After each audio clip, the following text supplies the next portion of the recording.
Evaluate the following integral by interpreting it as an area. And we have the integral from -3 to 3 of the square root of 9 minus x squared dx. So the function that we have here, or the graph that we're looking at, is going to be y equals the square root of 9 minus x squared. Since we're looking for the area, we want to know what this region looks like. If we square both sides, we see that this is equivalent to y squared equals 9 minus x squared. And if we add x squared to both sides, that gives us x squared plus y squared equals 9.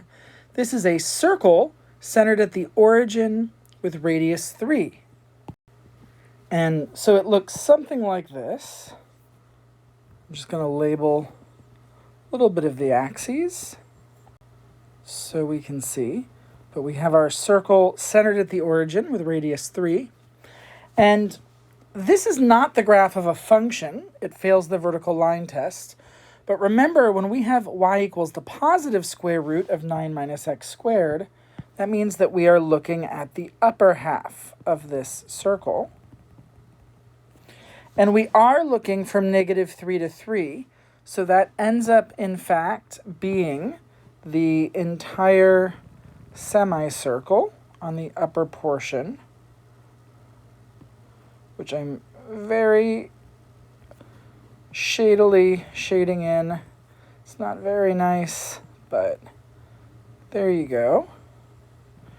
And so we know that the integral is going to give us the area of that semicircle. And so we can think of it the other way. If we can find the area of the semicircle, that will tell us the integral. And so we know the area of a circle is going to be pi r squared, but a semicircle is half that, so we have to divide by 2. And we know the radius of this circle is 3, so we can plug in 3 for r, so that's pi times 3 squared over 2. We can also write that as 9 halves pi. And we know that is the area of that semicircle, so that means that is the value of the integral. That integral is equal to 9 halves pi. And there you go.